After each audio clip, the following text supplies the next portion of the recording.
Story time audio ബുക്സിലേക്ക് എല്ലാവർക്കും സ്വാഗതം. K Sudhakaran എഴുതിയ നോവൽ ഭ്രമം തുടരുന്നു. ഡ്രൈവ് ചെയ്യുന്നതിനിടയിൽ മരിയ റോസ് മുഖം തിരിച്ച് പ്രേം ശങ്കറെ ഒന്ന് നോക്കി. ഒന്നിച്ചെവിടെയെങ്കിലും പോകുമ്പോൾ ആരാണ് വണ്ടി ഓടിക്കാറുള്ളത്? അഞ്ജലിയോ അതോ പ്രേമോ? ഞാനാണ്, അയാൾ പറഞ്ഞു. അതെന്താ? പ്രത്യേകിച്ച് കാരണമൊന്നുമില്ല, അതങ്ങനെ സംഭവിച്ചു പോകുന്നു എന്നേ ഉള്ളൂ. ഒരുതരം പുരുഷ മേധാവിത്വം. അല്ല, ഞാൻ ഡ്രൈവ് ചെയ്യുമ്പോൾ അഞ്ജലിക്ക് റിലാക്സ്ഡ് ആയി ഇരിക്കാൻ പറ്റും, അതാണെന്ന് തോന്നുന്നു. ബട്ട് അറ്റ് ടൈംസ് അവൾ ഡ്രൈവ് ചെയ്തിട്ടുണ്ട്. ഭാര്യ ഡ്രൈവ് ചെയ്യുന്ന കാറിൽ പോകാൻ ചില ഹസ്ബൻഡ്സിന് ഇഷ്ടമല്ല. Some sort of complex. എനിക്ക് അത്തരം കോംപ്ലക്സ് ഇല്ല. But my husband had, I mean my ex husband. അവൾ പുഞ്ചിരിച്ചു. പല കാരണങ്ങളിലൊന്ന്, പ്രേംശങ്കർ ഊഹിച്ചു. Are you comfortable with me? അവൾ ചോദിച്ചു. സെർട്ടൺലി. വീടെത്തി. വലിയ ഒരു ഇരുനില വീടിൻ്റെ മുന്നിലെത്തിയപ്പോൾ അവൾ കാറിൻ്റെ വേഗത കുറച്ചു. കൂറ്റൻ ഗേറ്റ് തുറന്നു വെച്ചിരുന്നു. നമ്മൾ വരുന്ന കാര്യം ഞാൻ ട്രീസിയെ വിളിച്ച് പറഞ്ഞിട്ടുണ്ടായിരുന്നു. My servant. പൂന്തോട്ടമുള്ള വിശാലമായ മുറ്റം. പോർച്ചിൽ ചെന്ന് കാർ നിന്നു. ഇറങ്ങാം, മരിയ റോസ് പറഞ്ഞു. ഡോർ തുറന്ന് പ്രേംശങ്കർ വെളിയിലേക്ക് ഇറങ്ങി. വീടിന് പിന്നിൽ അപ്പോൾ നായ കുരച്ചു. ടോമിയാണ്, ലാബ്രഡോർ. പുതിയതായി ഒരാൾ വീട്ടിൽ വന്നാലുടൻ അവൻ മണത്തറിയും. പെട്ടെന്ന് വാതിൽ തുറക്കപ്പെട്ടു. ഹൗസ് കോട്ട് ധരിച്ച ഒരു 40കാരി പ്രത്യക്ഷപ്പെട്ടു. ഗേറ്റ് അടച്ചേക്ക് ട്രീസ. ട്രീസ് വെളിയിലേക്ക് ഇറങ്ങി വന്നു. നല്ല ശരീരവടിവുള്ള ഒരു സ്ത്രീയായിരുന്നു അവൾ. കണ്ടാൽ വീട്ടുജോലിക്കാരിയാണെന്ന് തോന്നുകയേയില്ല. പ്രേം വരൂ, മരിയ റോസ് ക്ഷണിച്ചു. അവളോടൊപ്പം അയാൾ ഡ്രോയിങ് റൂമിലേക്ക് ചെന്നു. മനോഹരമായ ഒരു ഇരിപ്പുമുറിയായിരുന്നു അത്. സോഫകളും സീറ്റുകളും ഭംഗിയായി ക്രമീകരിച്ചിരുന്നു. ഭിത്തിയിൽ 2-3 പെയിൻറ്റിങ്ങുകൾ. മുകളിൽ ശരറാന്തൽ. ഇരിക്കൂ. അയാൾ സെറ്റിയിലിരുന്നു. ഗേറ്റ് അടച്ചിട്ട് ട്രീസ വന്നു. ട്രീസ, ഇതാ ഞാൻ പറഞ്ഞ എഞ്ചിനീയർ പ്രേംശങ്കർ, അഞ്ജലിയുടെ ഹസ്ബൻഡ്. മരിയ പരിചയപ്പെടുത്തി. ട്രീസ അയാളെ നോക്കി പുഞ്ചിരിച്ചു. പ്രേം, കുടിക്കാൻ എന്താണ് വേണ്ടത്? Tea or coffee? ചായ മതി, അയാൾ പറഞ്ഞു. മരിയ മുഖം തിരിച്ച് ട്രീസയെ ഒന്ന് നോക്കി. നോട്ടത്തിൻ്റെ അർത്ഥം മനസ്സിലായതുപോലെ തലയൊന്ന് ചലിപ്പിച്ചിട്ട് അവൾ പോയി. വീട്ടിൽ വരുന്ന അതിഥികളെ ജോലിക്കാരിക്ക് പരിചയപ്പെടുത്തി കൊടുക്കേണ്ട കാര്യമില്ല, ഉണ്ടോ? മരിയ ചോദിച്ചു. ഇല്ല, ട്രീസ ഒരു മെയ്ഡ് സെർവൻറ്റ് അല്ല. She is also my companion. എനിക്ക് ഒരു മെയിൽ ഫ്രണ്ട് ഉണ്ടെന്ന് തോന്നിയാൽ അവൾക്ക് സഹിക്കില്ല. അതുകൊണ്ടാണ് ഡീറ്റെയിൽഡായിട്ട് ഞാൻ. മരിയ പറഞ്ഞതിൻ്റെ അർത്ഥം? ഞങ്ങൾ തുല്യ ദുഃഖിതരാണ്. അവളെയും ഹസ്ബൻഡ് ഉപേക്ഷിച്ചു പോയതാണ്. ആണുങ്ങളെ അവൾക്ക് വെറുപ്പാണ്. പക്ഷേ എനിക്ക് വെറുപ്പൊന്നുമില്ല കേട്ടോ.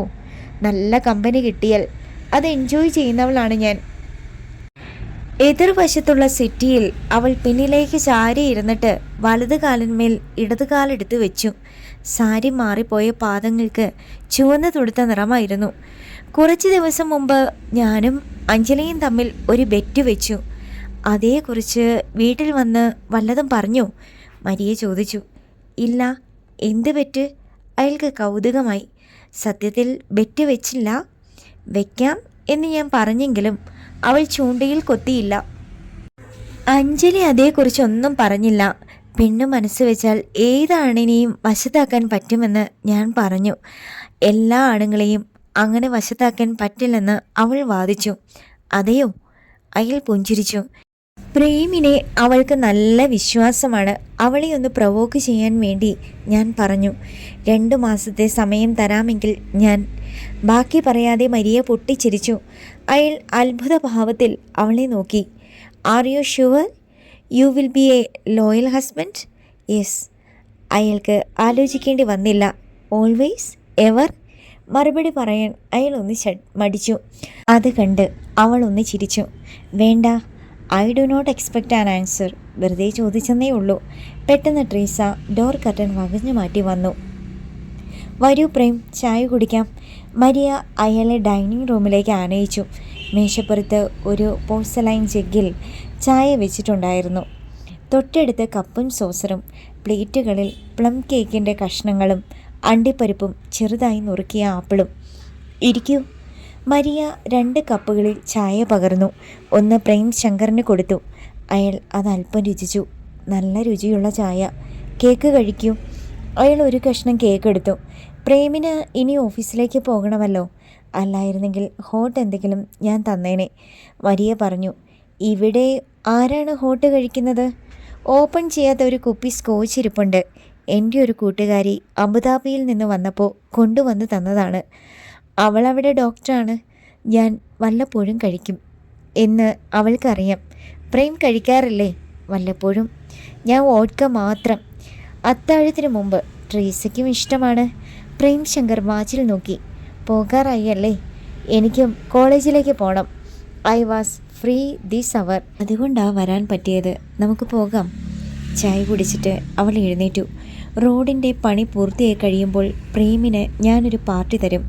A party you will never forget, just two of us. പ്രതിഫലം കിട്ടാൻ വേണ്ടിയല്ല മരിയ, അതെനിക്കറിയാം. But for my pleasure. ഞാൻ വിളിക്കും, അപ്പോൾ വന്നിരിക്കണം. അയാൾ മറുപടി ഒന്നും പറഞ്ഞില്ല. ട്രീസ, ഗേറ്റ് അടയ്ക്കണേ, മരിയ വിളിച്ചു പറഞ്ഞു. അവർ ചെന്ന് കാറിൽ കയറിയപ്പോൾ ട്രീസ ഇറങ്ങി വന്നു. കാർ വെളിയിലേക്ക് ഇറങ്ങിയപ്പോൾ അവൾ വീണ്ടും ഗേറ്റ് അടച്ച് ഉള്ളിൽ നിന്ന് പൂട്ടി. കാറിൽ വെച്ച് 2 പേരും ഒന്നും മിണ്ടിയില്ല. വണ്ടി PWD ഓഫീസിൻ്റെ മുന്നിൽ ചെന്ന് നിന്നു. അപ്പോൾ നമുക്ക് വീണ്ടും കാണാം. മരിയ കൈ നീട്ടി. പ്രേം ശങ്കർ അവളുടെ കയ്യിൽ പിടിച്ചു. ഡോൺ വറി, അടുത്ത മഴയ്ക്ക് മുമ്പ് റോഡ് നന്നാക്കിയിരിക്കും, അയാൾ പറഞ്ഞു. Okay, thank you. Maria rose car ഓടിച്ചു പോയി. പ്രേം ശങ്കർ ഓഫീസിലേക്ക് കയറി. ഇങ്ങനെയുള്ള സ്ത്രീകളുണ്ടോ? അയാൾ അത്ഭുതപ്പെട്ടു. ഡിഗ്രി 2ാം വർഷക്കാരുടെ പോയിട്രി ക്ലാസ് കഴിഞ്ഞ് അഞ്ജലി വന്നപ്പോൾ സ്റ്റാഫ് റൂമിൽ സീനത്തും സംഗീതയും എബി തോമസും ഉണ്ടായിരുന്നു. മരിയ റോസിൻ്റെ കസേര ഒഴിഞ്ഞു കിടക്കുന്നു. എടോ, ഒരു റിഫ്രഷിംഗ് കോഴ്സിൻ്റെ സർക്കുലർ വന്നിട്ടുണ്ട്. താൻ അപ്ലൈ ചെയ്യുന്നോ? അവളെ കണ്ട് എബി ചോദിച്ചു. 3 പേരും അതേക്കുറിച്ച് ചർച്ച ചെയ്യുകയായിരുന്നു എന്ന് അവൾക്ക് മനസ്സിലായി. എന്താണ്? സ്വന്തം സീറ്റിൽ ചെന്നിരുന്നു കൊണ്ട് അവൾ ചോദിച്ചു. ഏപ്രിൽ 7 മുതൽ മെയ് 10 വരെ മൈസൂർ യൂണിവേഴ്സിറ്റിയിൽ വെച്ചാണ്. മാനസ ഗംഗോത്രിയിൽ. മൈസൂരിലാണോ? അത് കേട്ടപ്പോൾ അവളുടെ മനസ്സ് മടുത്തു. അതെ, നല്ല ക്യാമ്പസാണ് മാനസ ഗംഗോത്രി. ഒരിക്കൽ ഞാൻ അവിടെ പോയിട്ടുണ്ട്. പക്ഷേ ഇത്രയും ദൂരേക്ക്, അതും 1 മാസത്തിലേറെ, വീട്ടിൽ നിന്ന് വിട്ടു നിൽക്കാൻ വയ്യ, അവൾ പറഞ്ഞു. പക്ഷേ ടീച്ചറെ, UGC സ്കെയിൽ കിട്ടിയവർ 2 റിഫ്രഷിംഗ് കോഴ്സെങ്കിലും അറ്റൻഡ് ചെയ്യണേ. ടീച്ചർ ഒന്നല്ലേ ചെയ്തുള്ളൂ. ഞാനും വരാം. കിട്ടിയാൽ നമുക്കൊന്നിച്ചു പോകാം, സംഗീത പറഞ്ഞു. അവൾ അവിവാഹിതയാണ്. ലേഡീസ് ഹോസ്റ്റലിലാണ് താമസം. ബാഗും എടുത്ത് പോയാൽ മാത്രം മതി. ശരിയാണ്. പക്ഷേ കേരളയോ കാലിക്കട്ടോ MGO നടത്തുമ്പോൾ പോകാമെന്നായിരുന്നു വിചാരം, അഞ്ജലി പറഞ്ഞു. എന്നാലും ദിവസവും പോയിട്ട് വരാൻ പറ്റില്ലല്ലോ. അവിടെ താമസിക്കേണ്ടി വരും. ആഴ്ചയിൽ ഒരിക്കൽ വീട്ടിൽ വരാൻ പറ്റുമല്ലോ. ടീച്ചർക്ക് മോളെ വിട്ട് പിരിയാൻ വയ്യ, സീനത്ത് പറഞ്ഞു. അതോ പ്രേം സാറിനെയോ? എബി കളിയാക്കി. ഒരു കൂട്ടച്ചിരി ഉയർന്നു. അത് കേട്ടുകൊണ്ടാണ് മരിയ റോസ് കയറി വന്നത്. ടീച്ചർ എവിടെയായിരുന്നു? ഫസ്റ്റ് അവർ കഴിഞ്ഞ് കണ്ടതേയില്ലല്ലോ, സംഗീത തിരക്കി. ഒരത്യാവശ്യം ഉണ്ടായി, വീട് വരെ പോകേണ്ടി വന്നു, മരിയ പറഞ്ഞു. മരിയ ടീച്ചറിൻ്റെ മുഖത്തെ പ്രസന്നതയ്ക്ക് രാവിലെ കണ്ടതിലും തിളക്കം കൂടിയിട്ടുണ്ടെന്ന് അഞ്ജലിക്ക് തോന്നി. ഞങ്ങൾ റിഫ്രഷിംഗ് കോഴ്സിനെ കുറിച്ച് സംസാരിക്കുകയായിരുന്നു, എബി പറഞ്ഞു. അടുത്ത പീരീഡിനുള്ള ബെല്ലടിച്ചപ്പോൾ സംഗീതയും സീനത്തും എബിയും പോയി. അഞ്ജലിയുടെ അടുത്തേക്ക് വന്ന് കസേര നീക്കിയിട്ട് മരിയ റോസ് ഇരുന്നു. ഞാൻ പറയുന്നത്, അഞ്ജലി ഈ കോഴ്സ് അറ്റൻഡ് ചെയ്യണമെന്ന ആഗ്രഹമുണ്ട് ടീച്ചറെ. പക്ഷേ ഞാൻ പോയിട്ടുണ്ട് മൈസൂർ യൂണിവേഴ്സിറ്റി ക്യാമ്പസിൽ. Beautiful place. നാഷണൽ ലെവലിലുള്ള പാർട്ടിസിപ്പൻസ് വരും. അവരുമായിട്ട് ഇൻട്രാക്ട് ചെയ്യാൻ കിട്ടുന്ന ഒരവസരം മിസ് ചെയ്യരുത്. ശരിയാണ്. ഇത് അറ്റൻഡ് ചെയ്താൽ വേറൊരു അഡ്വാൻറ്റേജ് ഉണ്ട്. എന്താണ്? വെക്കേഷൻ ടൈമാണ്. മോളുടെ സ്കൂൾ അടയ്ക്കും. കുഞ്ഞിനെ കൊണ്ടുചെന്ന് അഞ്ജലിയുടെ വീട്ടിലാക്കാം. അവിടെ വേറെ കുട്ടികളുണ്ടല്ലോ. മോൾ ഹാപ്പിയാകും. 1 മാസം അമ്മയെ കണ്ടില്ലെങ്കിലും മോൾക്ക് പ്രോബ്ലം വരില്ല. അത് ശരിയാണല്ലോ എന്നപ്പോഴാണ് അവൾ ചിന്തിച്ചത്. സെർവൻ്റ് പൊക്കോട്ടെ, പ്രേംശങ്കർ തനിച്ചല്ലേ ഉള്ളൂ. പുള്ളി ഫുഡ് വെളിയിൽ നിന്ന് കഴിച്ചോളും. അല്ലെങ്കിൽ തന്നെ ഇപ്പോൾ ലഞ്ച് വെളിയിൽ നിന്നല്ലേ. പക്ഷേ പ്രേം സമ്മതിക്കുമോന്നോ എനിക്ക്? അഞ്ജലി സംശയിച്ചു. അതൊന്നുമല്ല, ഹസ്ബൻഡിനെ ഒറ്റയ്ക്കാക്കിയിട്ട് പോകാനുള്ള പേടിയാ. കളി എനിക്ക് മനസ്സിലായി. അയ്യോ, അങ്ങനൊന്നുമില്ല ടീച്ചറെ. ഞാൻ എന്തു പേടിക്കാനാ? ഒരു മാസം വീട്ടിൽ ആരെങ്കിലും ഇല്ലെങ്കിൽ പ്രേമിന് പല ബുദ്ധിമുട്ടുകളും ഉണ്ടാകും എന്നല്ലാതെ. എന്തായാലും ലാസ്റ്റ് ഡേറ്റിന് മുമ്പ് അപ്ലൈ ചെയ്യണം. ഞാനും വരാം.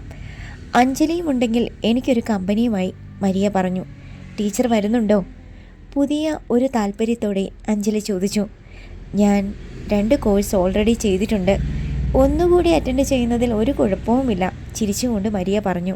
എങ്കിൽ നമുക്കൊന്നിച്ചു പോകാം. അന്ന് ഓഫീസിൽ നിന്ന് പ്രേംശങ്കർ വന്നപ്പോൾ അഞ്ജലി അക്കാര്യം പറഞ്ഞു. അതിനെന്താ, നീ പോകണം. കേരളത്തിന് വെളിയിൽ ചെയ്യുന്നത് ഒരു എക്സ്പീരിയൻസ് ആയിരിക്കും. അയാൾ സമ്മതിച്ചു. പോയാൽ 35 ദിവസം കഴിഞ്ഞേ ഞാൻ വരൂ, അവൾ പറഞ്ഞു. ഇത്തിരി വിരഹവേദന അനുഭവിക്കാനുള്ള ചാൻസ് കളയണോ? കളിമട്ടിൽ അയാൾ ചോദിച്ചു. തന്നെയുമല്ല പ്രേം, കേരളത്തിലാണെങ്കിൽ ചിലപ്പോൾ പോകാൻ പറ്റിയെന്ന് വരില്ല. മോൾക്ക് സ്കൂളിൽ പോകേണ്ടുന്ന ടൈമാണെങ്കിൽ. ഇതിപ്പം വെക്കേഷൻ പീരീഡ് ആയതുകൊണ്ട് അവളെ വീട്ടിൽ കൊണ്ടു ചെന്നാക്കാം. അത് നേരാ. വെളിയിൽ നിന്ന് ഫുഡ് കഴിക്കേണ്ടി വരും. സൗദാമിയും പോകും. അതൊന്നും ഒരു പ്രശ്നമല്ല പെണ്ണെ. ഞാൻ ആദ്യം മടിച്ചതാ. പിന്നെ മരിയ ടീച്ചറും ഉണ്ടെന്നറിഞ്ഞപ്പോഴാണ് പോയാൽ ഒന്നൊരു ചിന്ത വന്നത്. അവരും ഉണ്ടോ? ഉണ്ട്. പിന്നെന്ത് പേടിക്കാനാ? ഒന്നിച്ചു പോവുകയും ചെയ്യാം. മൈസൂർ വരെ വരാൻ എനിക്ക് ബുദ്ധിമുട്ടൊന്നുമില്ല. അത് വേണമെന്നില്ല. മരിയ ടീച്ചർക്ക് ആ ക്യാമ്പസ് നല്ല പരിചയമാണെന്ന് തോന്നുന്നു. ബാംഗ്ലൂരിലെ ഇൻസ്റ്റിറ്റ്യൂട്ട് ഓഫ് ഫോറിൻ ലാംഗ്വേജസിലാണ് ടീച്ചർ MA ചെയ്തത്. ഞാനിന്ന് അവരുടെ വീട്ടിൽ പോയിട്ടുണ്ടായിരുന്നു, പ്രേം പറഞ്ഞു. എപ്പോൾ? ആശ്ചര്യത്തോടെ അഞ്ജലി ചോദിച്ചു. അവരുടെ വീടിനടുത്തുള്ള റോഡ് പരിശോധിക്കാൻ പോയ കാര്യം അയാൾ പറഞ്ഞു. കള്ളി. എന്നിട്ട് ആ കാര്യം എന്നോട് മിണ്ടിയതേയില്ല. പറയാൻ വിട്ടതായിരിക്കും. പിറ്റേന്ന് കോളേജിൽ ചെന്നപ്പോൾ റിഫ്രഷിംഗ് കോഴ്സിന് അപേക്ഷിക്കാനുള്ള 2 സെറ്റ് ഫോമുമായിട്ട് മരിയ റോസ് വന്നു. നെറ്റിൽ നിന്ന് ഞാൻ ഡൗൺലോഡ് ചെയ്തെടുത്തതാ. ഇത് ഫിൽ ചെയ്ത് പ്രിൻസിപ്പലിനെ കൊണ്ട് ഫോർവേഡ് ചെയ്യിക്കണം. മരിയ അത് അഞ്ജലിക്ക് കൊടുത്തു. ഒരു സെറ്റ് മരിയ അവളുടെ പേരെഴുതി പൂരിപ്പിച്ചിരുന്നു. അത് നോക്കി അഞ്ജലി ഒരു സെറ്റ് പൂരിപ്പിച്ചു. ഉച്ച കഴിഞ്ഞ് ഞാൻ പ്രിൻസിപ്പലിനെ കാണാൻ പോകുന്നുണ്ട്. അന്നേരം സൈൻ ചെയ്യിച്ച് ഓഫീസിൽ കൊടുത്തേക്കാം. അവർ ഒഫീഷ്യലായി അയച്ചോളും, മരിയ പറഞ്ഞു. Okay teacher. അഞ്ജലി അത് അവരെ ഏൽപ്പിച്ചു. ഉച്ച കഴിഞ്ഞ് 2 സെറ്റ് ആപ്ലിക്കേഷനുമായി മരിയ പ്രിൻസിപ്പലിനെ ചെന്ന് കണ്ടു. ഒരേ ഡിപ്പാർട്ട്മെൻറ്റിൽ നിന്ന് 2 പേർ ഒരേ സമയം പോയാൽ അത് ക്ലാസ്സിനെ ബാധിക്കില്ലേ? പ്രിൻസിപ്പൽ സംശയം ചോദിച്ചു. വെക്കേഷൻ ടൈമല്ലേ സർ, ക്ലാസ്സില്ലല്ലോ, മരിയ പറഞ്ഞു. ഓ, അത് ഞാൻ ഓർത്തില്ല. അദ്ദേഹം 2 ആപ്ലിക്കേഷനും ഒപ്പിട്ട് കൊടുത്തു. അഞ്ജലിയുടേത് മാത്രം മരിയ ഓഫീസിൽ ചെന്ന് സൂപ്രണ്ടിനെ ഏൽപ്പിച്ചു. മറ്റേത് അവൾ രഹസ്യമായി വലിച്ചു കീറിക്കളഞ്ഞു. മരിയ റോസ് കാറിൻ്റെ ഹോൺ നീട്ടിയടിച്ചപ്പോൾ ഗേറ്റ് തുറക്കാനായി ട്രീസ വീട്ടിൽ നിന്ന് ഓടി ഇറങ്ങി വന്നു. ലെഗിൻസും അയഞ്ഞ ടോപ്പുമായിരുന്നു ട്രീസയുടെ വേഷം.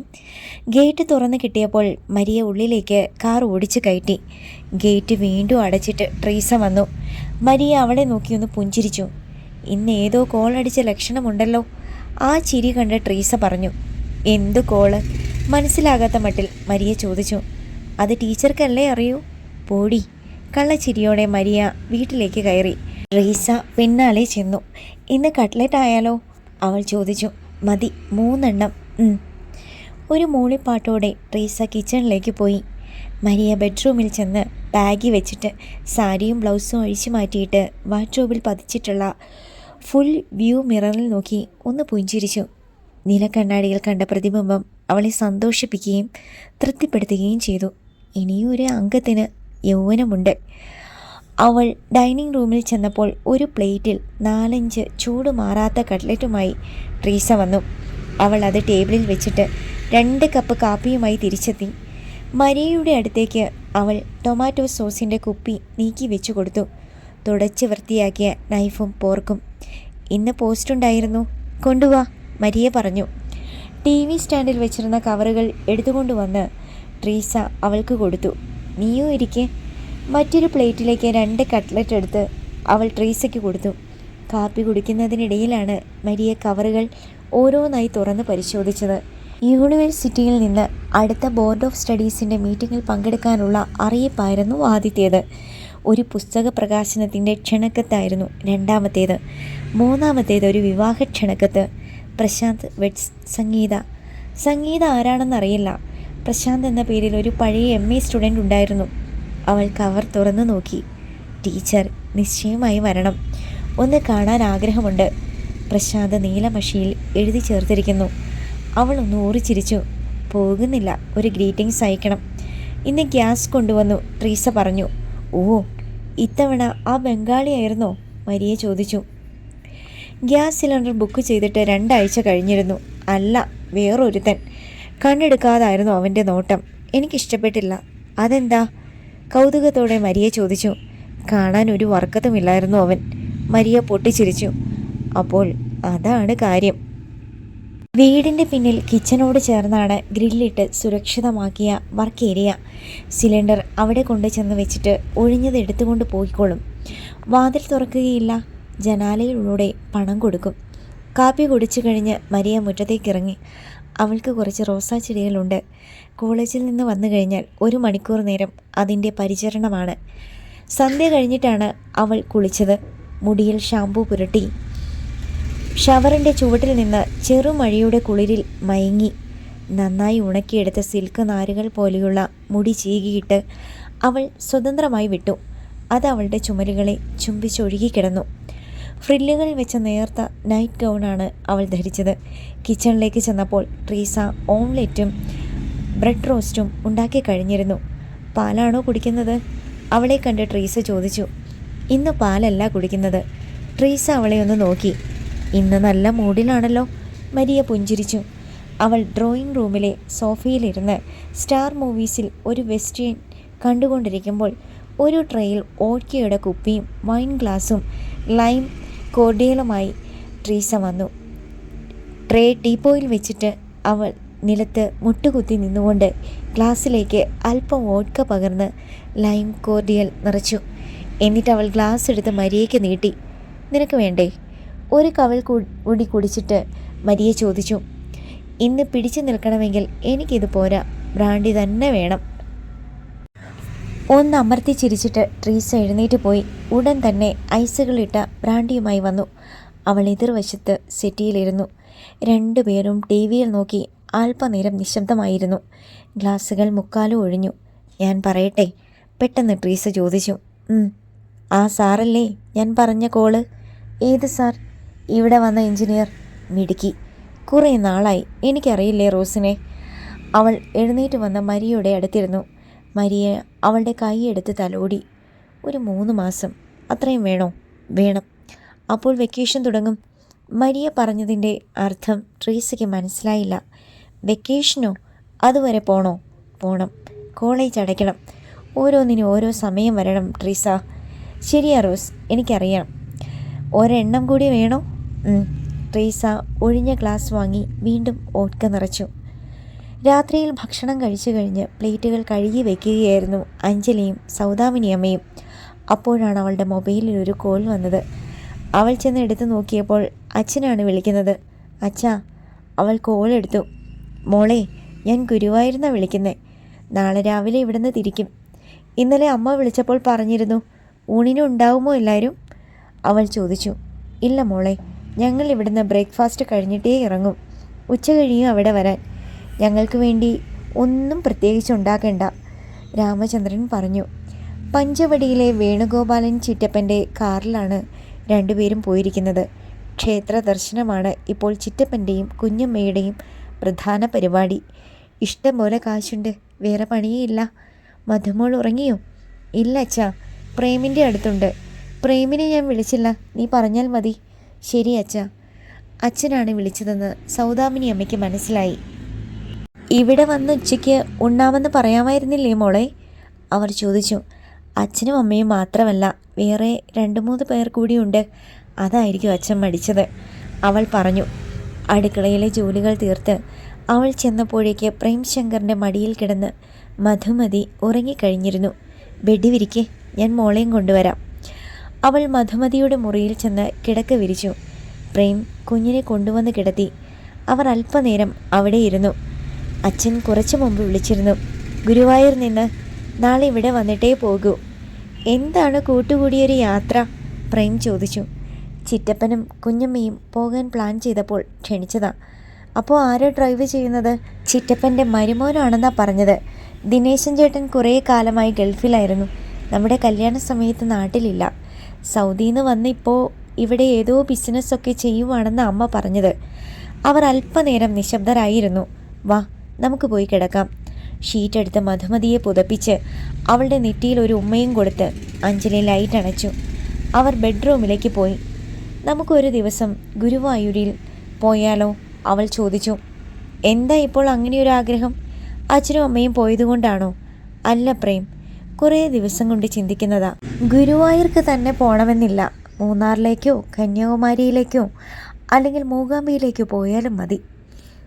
ബെഡിലിരുന്ന് അയാൾ അവളെ ചേർത്ത് പിടിച്ചു. എന്താ ഇപ്പോൾ ഒരു യാത്ര ആഗ്രഹിക്കുന്നത്? എന്തോ കാരണമുണ്ടെന്ന് എനിക്ക് തോന്നുന്നു. കാരണമുണ്ട്. എന്താണ്? നമ്മൾ മാത്രമല്ല, ആതിര ചേച്ചിയെയും അശോകൻ ചേട്ടനെയും കൂട്ടണം.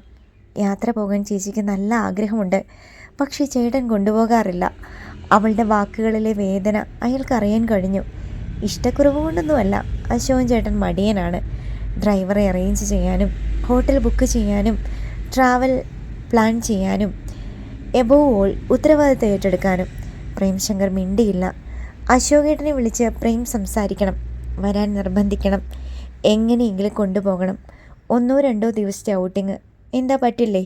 പറ്റും, ഞാൻ പ്ലാൻ ചെയ്യാം. ഡ്രൈവറെ അറേഞ്ച് ചെയ്യുകയൊന്നും വേണ്ട.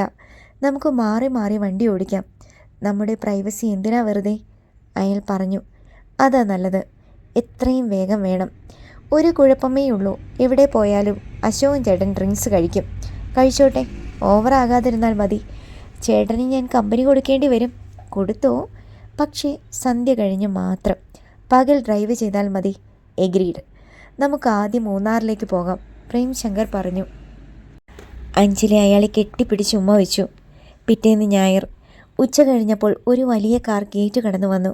വണ്ടിയിൽ നിന്ന് ആദ്യം അഞ്ജലിയുടെ അച്ഛൻ രാമചന്ദ്രനാണ് ഇറങ്ങിയത്. പിന്നാലെ രത്നമ്മയും. പഞ്ചവടി വേണുഗോപാലൻ ചിറ്റപ്പൻ മുടി കറുപ്പിച്ച് വെളുത്തു മെലിഞ്ഞ ആളായിരുന്നു. തടിച്ച സ്ത്രീയായിരുന്നു സുഭദ്ര കുഞ്ഞമ്മ. മരുമകൻ ദിനേശൻ കഷണ്ടി കയറി തുടങ്ങിയ 40കാരനും. പ്രേംശങ്കറും അഞ്ജലിയും കൂടി അവരെ സ്വീകരിച്ച് ഇരിപ്പുമുറിയിലേക്ക് കൊണ്ടുവന്നു. ദിനേശൻ ഒന്നും മിണ്ടാതെ നിന്നതേയുള്ളൂ. അങ്കിളെ, കുടിക്കാൻ എന്താ എടുക്കണ്ടേ? അഞ്ജലി ചോദിച്ചു. ഇപ്പോൾ ഒന്നും വേണ്ട മോളെ, പോകും മുമ്പ് ചായ തന്നാൽ മതി, വേണുഗോപാലൻ പറഞ്ഞു. രാമചന്ദ്രൻ എല്ലാവരെയും പ്രേംശങ്കറിന് പരിചയപ്പെടുത്തി കൊടുത്തു. നിങ്ങൾ ആദ്യമായിട്ടല്ലേ കാണുന്നത്? പ്രേമിനെ പരിചയപ്പെടണമെന്ന് ദിനേശ് പറഞ്ഞുകൊണ്ടിരിക്കുകയായിരുന്നു. ചേട്ടൻ നാട്ടിൽ എന്തോ ബിസിനസ് ചെയ്യുകയാണെന്നറിഞ്ഞു, പ്രേം പറഞ്ഞു. അങ്ങനെയൊന്നുമില്ല, കുറച്ച് ഫിനാൻസിങ്, പിന്നെ കോൺട്രാക്റ്റ് വർക്കുമുണ്ട്. സാറിൻ്റെ ഡിവിഷനിലുള്ള ഒരു റോഡിൻ്റെ കോൺട്രാക്റ്റ് എനിക്ക് കിട്ടിയിട്ടുണ്ട്, ദിനേശ് പറഞ്ഞു. പ്രേംശങ്കറിന് അത്ഭുതം തോന്നി. സ്വന്തം ഡിവിഷനിൽ വർക്ക് ഏറ്റെടുത്തിട്ടുള്ള എല്ലാ കോൺട്രാക്ടർമാരെയും അറിയാം. പക്ഷേ ദിനേശൻ എന്ന പേര് ഇതുവരെ ശ്രദ്ധയിൽപ്പെട്ടിട്ടില്ല. ഏത് വർക്കാണ്? കൊടുവള്ളി മുതൽ ആഞ്ഞിലിമറ്റം വരെയുള്ള 17 കിലോമീറ്റർ ടാറിങ്. അത് മേനാമ്പള്ളി സദാനന്ദനല്ലേ കിട്ടിയിരിക്കുന്നത്, പ്രേം പറഞ്ഞു. സദാനന്ദൻ എൻ്റെ ബിനാമിയെ സാറേ. ഓ, ബിനാമി വർക്ക് സാധാരണമാണ്, പക്ഷേ അതത്ര സുതാര്യമായ ഏർപ്പാടല്ലല്ലോ. ദിനേശിനെ ഒന്ന് പരിചയപ്പെടുത്തി തരാനും കൂടാ പ്രേം ഞങ്ങൾ വന്നത്. വേണ്ട സഹായങ്ങളൊക്കെ ചെയ്തു കൊടുക്കണം, നമ്മുടെ പയ്യനാ, രാമചന്ദ്രൻ പറഞ്ഞു. പ്രേംശങ്കർ ഒന്ന് ചിരിച്ചതേയുള്ളൂ. ഡിപ്പാർട്ട്മെൻറ്റിൽ നമ്മുടെ ഒരാൾ ഉള്ളത് എന്തുകൊണ്ട് നല്ലതല്ലേ? ഞാനും പ്രേമചന്ദ്രനും ഒന്നിച്ച് കളിച്ച് വളർന്നവരാ.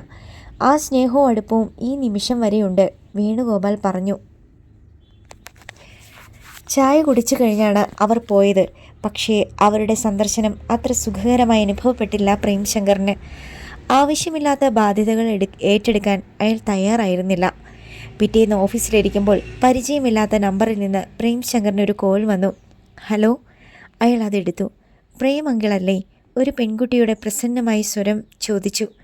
അതെ, ഞാൻ അച്ചു അങ്കിളെ, അശ്വതി, അവൾ പറഞ്ഞു. കുസുമൻ ചേച്ചിയുടെ മകൾ. അവളെ കണ്ടിട്ട് 2 കൊല്ലമെങ്കിലും ആയി കാണും. +2 അഡ്മിഷൻ കിട്ടി. യാത്ര ചോദിക്കാൻ വന്നപ്പോഴാണ് അവസാനം കണ്ടത്.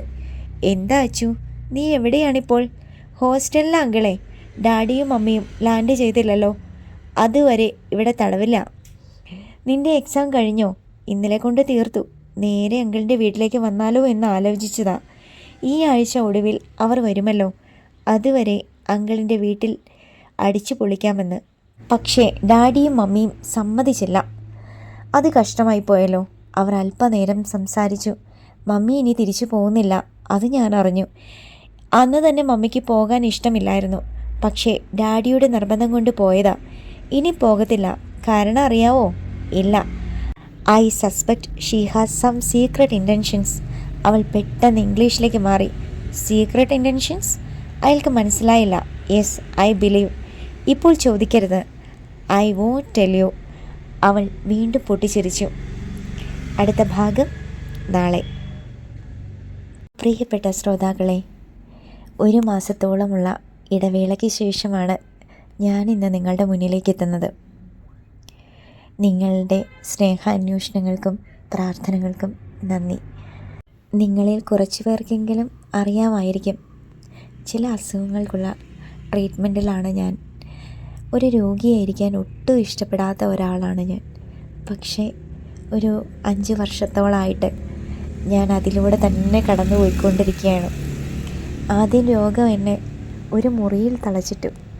ഒടുവിലിപ്പോൾ കാഴ്ചയുടെയും നിറങ്ങളുടെയും വായനയുടെയും ലോകത്തിൽ നിന്ന് പോലും ഞാൻ അപ്രത്യക്ഷമാവുമോ എന്ന് ഒരു സംശയത്തിലായിരുന്നു. ഈ ഒരവസ്ഥ എന്നെ മാനസികമായിട്ട് ഒരുപാട് തളർത്തിക്കളഞ്ഞു. പലപ്പോഴും നിങ്ങൾ അയക്കുന്ന കമൻസും എല്ലാം എന്നെ പലരും വായിച്ച് കേൾപ്പിക്കുന്നുണ്ടായിരുന്നു. പക്ഷേ ഒരു റിപ്ലൈ തരാനുള്ള ഒരു സാഹചര്യത്തിലായിരുന്നില്ല. പക്ഷേ ദൈവാനുഗ്രഹം കൊണ്ടോ ഡോക്ടർമാരുടെ കഴിവിൻ്റെ മിടുക്കുകൊണ്ടോ എന്തോ രോഗത്തിന് കുറച്ചൊരാശ്വാസമുണ്ട്. ട്രീറ്റ്മെൻറ്റ് നടന്നുകൊണ്ടിരിക്കുകയാണ്. എങ്കിലും കാഴ്ച പൂർണ്ണമായി നഷ്ടപ്പെടില്ല എന്നുള്ള ഒരു വിശ്വാസവും പ്രതീക്ഷയും ഇപ്പോഴുണ്ട്. നിങ്ങളുടെ സഹകരണങ്ങളും പ്രാർത്ഥനയും സ്നേഹാന്വേഷണങ്ങളും ഇനിയും ഉണ്ടാവുമെന്ന പ്രതീക്ഷയോടെ സ്നേഹപൂർവ്വം നന്ദി. കഥകൾ ഇനിയും തുടരും.